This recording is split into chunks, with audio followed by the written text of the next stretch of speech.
6 G классынын окуучусу Турсунбекова Айсема Чыңгыз Айтматовдун 1-мугалим чыгармасынан Алтынайдын монологун айтып берем. Демейде ар нерсеге кайраты бөктүүшүн. Бул жолу канчалык чымырканса да ичтен сызып кайгырды.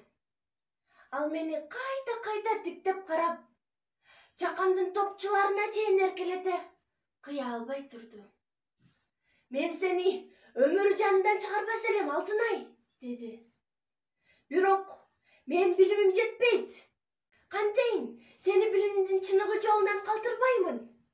Мен болсо ушул жерде кол кармашып, балдарды окута берем. Күчүм канча жетсе, ошончо окутам.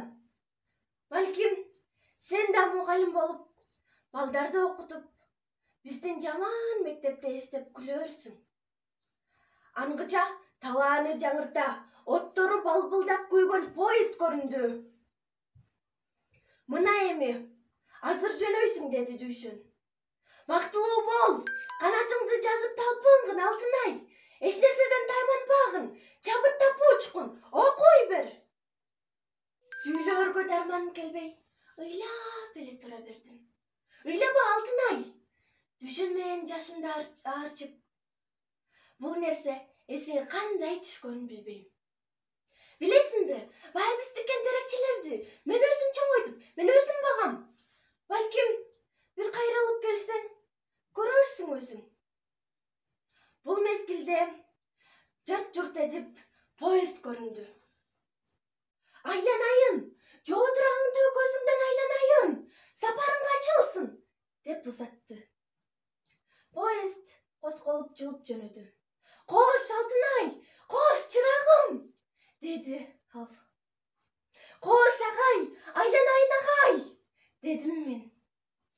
Сындыра чабылган колу мойнуна асылган Дүйшөн вагонуңдуга жармашып, чуркап кала берди.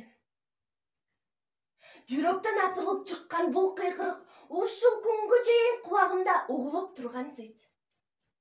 Поезд казактын даркан талаасы менен күүлөнүп, мени жаңы жашоого алып баратты. Кош, 1-мугалимим! Кош, 1-мектебим! Кош, балалык чагым! Кош, көзү ачылбаган булак сыяктуу